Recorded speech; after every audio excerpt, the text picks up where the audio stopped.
नमस्कार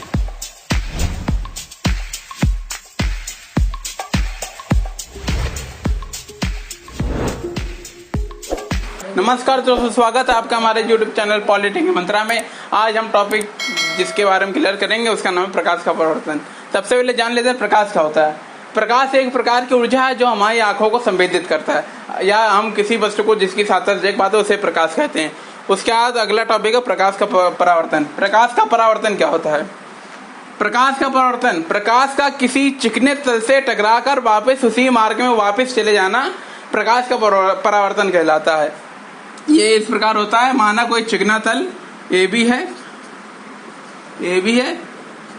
ये चिकना तल है जिसके एक भाग पर कलई लगी है, कलई या चांदी लगा, और ये दूसरा भाग जो है ये परावर्तक तल है। इसमें कोई अभिलंब है ओ डैश, ये अभिलंब है, और ये अभिलंब जहां पर परावर्तक पृष्ठ को काटता है इसको आपतन बिंदु कहते हैं। आपतन बिंदु और माना कोई किरण आई पृष्ठ ए बी पर आपतन बिंदु पर आपतित होती है। माना कोई किरण आई पृष्ठ ए बी पर आपतन बिंदु पर आपतित होती है और ये अभिलंब से आई कोण बनाती है और परावर्तन के पश्चात ये परावर्तित होकर आर किरण के रूप में चली जाती है उसी माध्यम में। आर किरण के रूप में चली जाती है उसी माध्यम में, तो इस घटना को प्रकाश का परावर्तन कहते हैं। फिर से जानते हैं, माना कोई किरण आई पृष्ठ ए बी पर टकराती है और परावर्तन के पश्चात उसी मार्ग में चली जाती है आर किरण बन के, तो इस घटना को प्रकाश का परावर्तन कहते हैं। और इस चित्र के बारे में थोड़ा और जानते हैं, जो किरण आती है इसमें टकराती है, इस किरण को कहते हैं आपतित किरण। आपतित किरण कहते हैं। ये जो किरण निर्गत होती है इसको निर्गत किरण कहते हैं, या फिर परावर्तित किरण कहते हैं। ये आपतन बिंदु हो गया, ये अभिलंब हो गया, अभिलंब। तो इसके दो नियम होते हैं। पहले नियम के बारे में चर्चा करते हैं। आपतित किरण, परावर्तित किरण तथा आपतन बिंदु पर अभिलंब, तीनों सदैव एक ही तल पर होते हैं। ये तीनों सदैव एक ही तल पर होंगे, इसीलिए पहला नियम है आपतित किरण, परावर्तित किरण तथा आपतन बिंदु पर अभिलंब तीनों सदैव एक ही तल पे होंगे। ये इसका पहला नियम है। और दूसरा नियम है आपतन कोण आई का मान और परावर्तन कोण आर के मान के बराबर होता है, अर्थात कोण आई बराबर कोण आर। ये इसका दूसरा नियम है। पहला नियम है आपतित किरण, परावर्तित किरण तथा आपतन बिंदु पर अभिलंब तीनों सदैव एक ही तल पे होते हैं। दूसरा नियम है आपतन कोण तथा परावर्तन कोण का मान आपस में बराबर होता है। तो आइए अगले टॉपिक चर्चा करते हैं। अगला टॉपिक है प्रतिबिंब। प्रतिबिंब क्या होता है? किसी एक बिंदु से आने वाली प्रकाश किरणों का परावर्तन के पश्चात दूसरे बिंदु पर जाके मिलना पहले बिंदु का दूसरे बिंदु पर प्रतिबिंब कहलाता है। फिर से जानते हैं, किसी एक बिंदु से चलने वाली प्रकाश की किरणों का परावर्तन के पश्चात दूसरे बिंदु पर मिलना पहले बिंदु का दूसरे बिंदु पर प्रतिबिंब कहलाता है। प्रतिबिंब दो प्रकार के होते हैं, वास्तविक और आभासी। वास्तविक प्रतिबिंब क्या होते हैं? जो प्रतिबिंब वास्तव में मिल जाते हैं उन्हें वास्तविक प्रतिबिंब कहते हैं। ये हमेशा उल्टे बनते हैं और ये पर्दे पर प्राप्त किए जा सकते हैं। उसके बाद आभासी प्रतिबिंब क्या होता है? जो प्रतिबिंब परावर्तन के पश्चात मिलते हुए प्रतीत होते हैं मगर मिलते नहीं है। वास्तविक प्रतिबिंब मिल जाते हैं मगर आभासी मिलते हुए प्रतीत होते हैं मगर मिलते नहीं है, और उन्हें आभासी प्रतिबिंब कहते हैं। ये हमेशा सीधे बनते हैं और ये पर्दे पर नहीं लिए जा सकते हैं। इसके बाद है अगला टॉपिक, समतल दर्पण द्वारा प्रतिबिंब का बनना। समतल दर्पण ये शीशा होता है, इसके द्वारा प्रतिबिंब कैसे बनता है कि वस्तु जितनी दूर यहाँ पर रहेगी उतनी ही दूर समतल दर्पण के अंदर भी उतनी दूर पे दिखेगी, इसे समतल दर्पण द्वारा प्रतिबिंब का बनना कहते हैं। ये हो गया। उसके बाद अगला है दो समतल दर्पण द्वारा प्रतिबिंब बनना। मान लीजिए एक शीशा ये दोनों किसी भी कोण पे रखें तो उनके द्वारा प्रतिबिंब बनना है, यानी कितने प्रतिबिंब बनेंगे। उसके लिए भी एक सूत्र है कि n बराबर 360/θ-1, ये सूत्र है।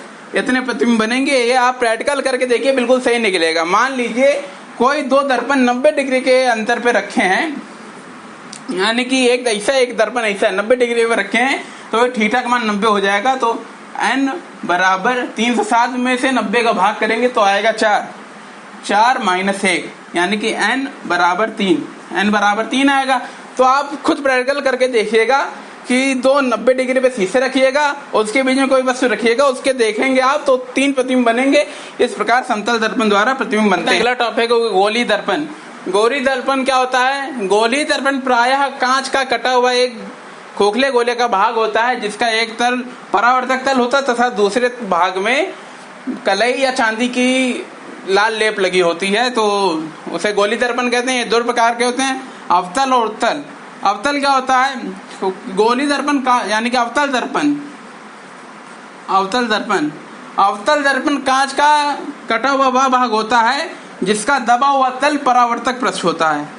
यह दबा हुआ तल या परावर्तक पृष्ठ होगा तथा उभरे तल में कलई लगी होती है। कलई मतलब कि पेंट लगा होता है, उसे अवतल दर्पण कहते हैं। उसके बाद उत्तल दर्पण। उत्तल दर्पण क्या होता है? उत्तल वह दर्पण जिसके उभरा हुआ भाग परावर्तक तल होता है और दबे हुए भाग में कलई लगी होती है। ये परावर्तक तल है, इसका परावर्तक तल ये है। और इसके बाद हम दर्पणों में ज्यादातर इसी अवतल के बारे में चर्चा करेंगे। इसके बाद आते हैं दर्पण से जुड़ी कुछ परिभाषाओं के बारे में। सबसे पहले आता है ध्रुव। ध्रुव क्या होता है? ध्रुव दर्पण का मध्य बिंदु होता है जिसे ध्रुव कहते हैं। ध्रुव को अंग्रेजी में पोल कहते हैं, इसीलिए इसको पी से प्रदर्शित करते हैं। अगला है वक्ता केंद्र। वक्ता केंद्र क्या होता है? दर्पण चाहे उत्तल चाहे अवतल जिस गोले का कटा हुआ भाग होता है उस गोले के केंद्र को वक्ता केंद्र कहते हैं।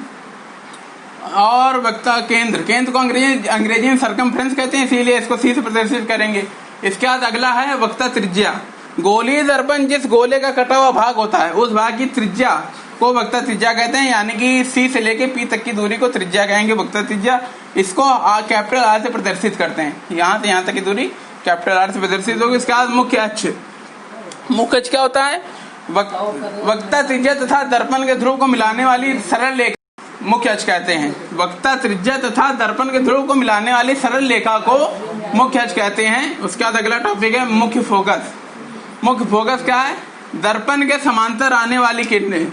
दर्पण के मुख्य अक्ष के समांतर आने वाले प्रकाश की किरणें दर्पण से परावर्तन के पश्चात जिस बिंदु पर मिलती हैं, दर्पण से परावर्तन के पश्चात जिस बिंदु पर मिलती हैं उसे उस दर्पण का मुख्य फोकस कहते हैं। फोकस को अंग्रेजी में फोकस ही कहते हैं, इसीलिए इसको एफ से प्रदर्शित करते हैं, कैपिटल एफ से। एक बार फिर जानते हैं, ये अवतल के लिए था, उत्तल के लिए इस प्रकार होगा। ये परावर्तक है, ये किरण आएगी, ये किरणों को फैला देता है उत्तल दर्पण, तो फिर ये यहाँ पर मिलती हुई प्रतीत होगी, तो ये इसका मुख्य फोकस ये हो जाएगा। तो मुख्य फोकस परिभाषा का भी मुख्य अक्ष के समांतर आने वाली प्रकाश की किरण दर्पण से परावर्तन के पश्चात जिस बिंदु पर मिलती है या जिस बिंदु पर मिलती हुई प्रतीत होती है उसको दर्पण का मुख्य फोकस कहते हैं। उसके बाद अगली परिभाषा है फोकस तल। फोकस तल क्या होता है? मुख्य अक्ष पर लंब रेखा जो मुख्य फोकस से होके जाती है उसे फोकस तल कहते हैं। मुख्य अक्ष पर लंब रेखा जो मुख्य फोकस से होकर जाए उसे फोकस तल कहते हैं। इसके बाद अगले ही है फोकस दूरी। फोकस दूरी क्या होती है? मुख्य फोकस बिंदु से दर्पण के ध्रुव तक की दूरी को फोकस दूरी कहते हैं। मुख्य फोकस बिंदु से दर्पण के ध्रुव तक की दूरी को फोकस दूरी कहते हैं। इसके बाद अगला दर्पण का द्वारक। दर्पण जितना बड़ा होता है उसके शीर्ष बिंदु एवं अंत बिंदु के बीच की जितनी दूरी होती है उसको दर्पण का द्वारक कहते हैं।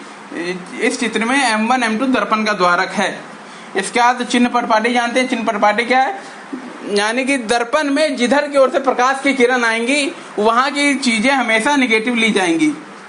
दर्पण में जिधर की ओर से प्रकाश की किरणें आएंगी यहाँ ये चीजें हमेशा निगेटिव ही ली जाते हैं। फोकस दूरी F तथा वक्ता त्रिज्या R में संबंध, तो इसका एक सूत्र है F बराबर R/2। सूत्र यही से पता चल रहा है फोकस दूरी वक्ता त्रिज्या की आधे के बराबर होती है, या फिर फोकस दूरी की दुगने को वक्ता त्रिज्या कहते हैं। इस सूत्र से पता चल रहा है। तो अब अगला टॉपिक है दर्पण के लिए F U तथा V में संबंध। तो इसके लिए संबंध होता है, पढ़ाया भी जाता है, 1/F बराबर 1/V प्लस 1/U। जहां पर F दर्पण की फोकस दूरी है, V प्रतिबिंब की दूरी है, जहां पर प्रतिबिंब बनता है वहां से दर्पण के ध्रुव तक की दूरी है V, और U है वस्तु की दूरी की वस्तु मुख्य अक्ष से कितनी दूरी पर है वो दूरी है वस्तु की। तो ये इस प्रकार सूत्र होता है। इसमें U हमेशा निगेटिव लिया जाता है और अवतल दर्पण के लिए F माइनस होता है, उत्तल दर्पण के लिए F पॉजिटिव होता है। अवतल के लिए F निगेटिव होता है, उत्तल के लिए F पॉजिटिव होता है। और U हमेशा निगेटिव होता है क्योंकि U की ओर से ही प्रकाश की किरण आती हैं और अवतल दर्पण का फोकस परावर्तक तल की ओर ही होता है, मगर उत्तल का फोकस परावर्तक तल के दूसरी ओर होता है, इसीलिए इसकी ये फोकस जो है प्लस में होते हैं। और V दर्पण की स्थिति के हिसाब से प्लस या माइनस में होता है। दर्पण की स्थिति हम अपने वीडियो के दूसरे पार्ट में। अगर आपको हमारा वीडियो अच्छा लगा हो तो हमारे वीडियो को लाइक करें, चैनल को सब्सक्राइब करें। बाकी हम मिलते हैं वीडियो के पार्ट 2 में। धन्यवाद। Keep it real.